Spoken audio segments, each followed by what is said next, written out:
In the time I've been on this earth, I've come up with quite a lot of dumb ideas. So I figured I'd handpick one. What do I have, like 6 of them for you that I was just pondering on and thinking these would never work.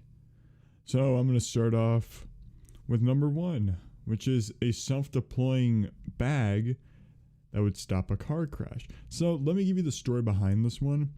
I was sitting in my driver's ed class, and the teacher told us, what's one way that you think you could stop a car crash? And everyone said increase safety, decrease speeds and all that. No. Since it was anonymous, I put this down in the most serious note and passed it forward. I straight up said a bag that deploys itself when it detects a crash or something. But like, the drawing of it didn't really look like a bag. It looked like the car threw a mattress out. And then as they were looking over it, they were asking, like, how does this work?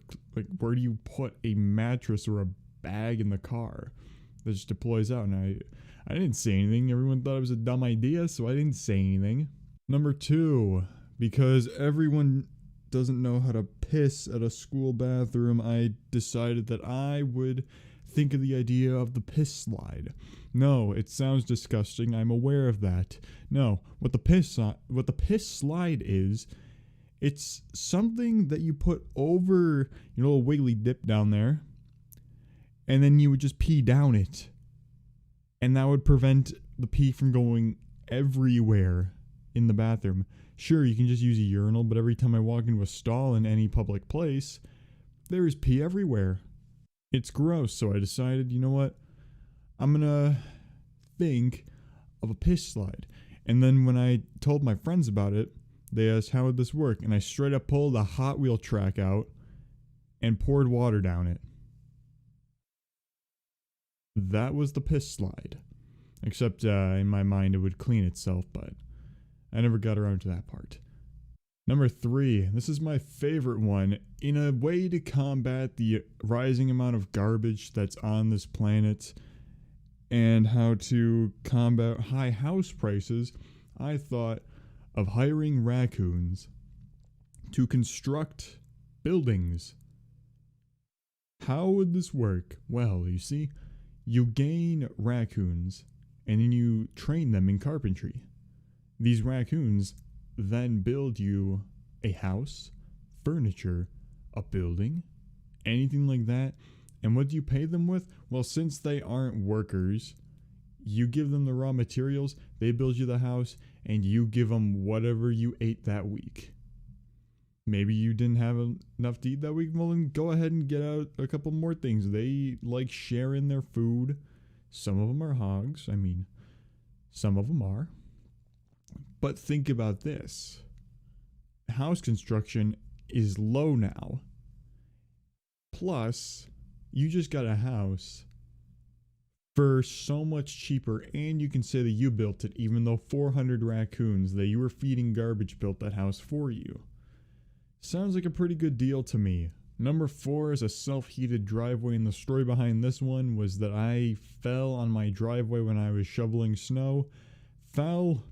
Slipped all the way down to the end, and I couldn't get back up because I kept walking up, falling, walking up, falling. You get the point. I did that like 3 times until I decided, I'm going to walk on the grass, and then I walked in, got my shoes wet, and then I was pissed. But anyway, I decided, you know what? I'm going to run wires under my driveway. I didn't do this, I may add. I'm going to run wires under my driveway, and I'm going to heat my driveway. I never did it. Thought it was a good idea. I don't know if it is. That was it. Number 5 is a watermelon-sized blueberry. Why? I like blueberries. And then finally, number 6 is Snail Theory. Now, the origins of Snail Theory will not be disclosed of when they were thought of and how they were thought of, but once you hear it, I think you can kind of get the assumption. So Snail Theory was a theory that I thought of when I was sitting in my room late at night. And I was thinking, like, okay, say that there's a snail in a mile radius of your house, but you don't know where it is. It can be anywhere from your house and a mile away. It can even be in your house. And if that snail touches you, it kills you. You're instantly going to be paranoid of the snail. And then I put up, and what if there was a murderer within this 1 mile area, but it can only go 1 mile? Would you be more afraid of the snail or the murderer? I propose that you would be a little bit more frightened of the snail because of how it can be anywhere, it can fit into small crevices, and you just don't know where the snail is. I don't know if people would be scared of the snail more than the murderer, but personally, I think I'd feel a little bit more safer if I was in a lockdown area rather than thinking like, oh, the snail could be in here. If it touches me, I am dead. So yeah, those were 6 of my ideas that I thought of and thought they were good. Turns out they were probably not.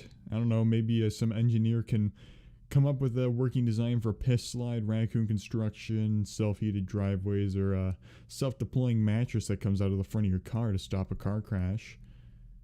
Or at least lessen the damage of it. I don't know. Watermelon blueberries would be pretty cool though, so watermelon-sized blueberries would be pretty cool. May I fix that?